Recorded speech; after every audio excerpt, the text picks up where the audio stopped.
Hello मित्रांनो, कशा आहात तुम्ही सगळे? नमस्कार. तर स्वागत आहे तुमचं माझ्या ब्लॉगमध्ये. तर कशा आहात तुम्ही सगळे?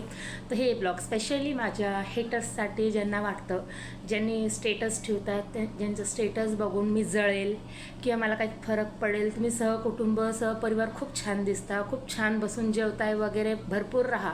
पण एक गोष्ट कायम लक्षात ठेवा, जर पण तुमच्यावरती वाईट वेळ आली, आता मी तुमच्यासोबत होते, ते नव्हते तुमच्यासोबत, तर ही गोष्ट कायम लक्षात ठेवून तुमचं स्टेटस बघून किंवा तुम्हाला एकत्र बघून मला काही रद्दी भरचं म्हणजे राईच्या दाण्या एवढं सुद्धा फरक पडत नाही. तुम्ही असंच कायम कायम म्हणजे कायम स्वरूपी सुखी राहा. ह्याच्यानंतर लक्षात ठेवा, मी मेले जर का ना, पण मी मेले पण ना तुमच्या दारात किंवा तुमचे थोबडे देखील मी बघायला येणार म्हणजे येणार नाही. ह्याच्यानंतर काही म्हणजे काही हो, मी बिलकुल तुमच्या दारात येणार नाही.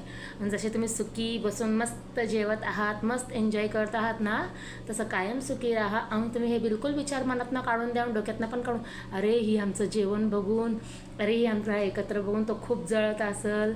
तर आता ते सोशल मीडिया इथं तर काही घाण शब्द वापरू नाही शकत ना, तर काय म्हणतात, राईच्या दाण्या एवढे किंवा माझे समजून जावा, कुठंही माझं काही जळत नाही किंवा मला काही फरक पडत नाही. कळलं? तर भेटूया नेक्स्ट ब्लॉगमध्ये. काळजी घ्या.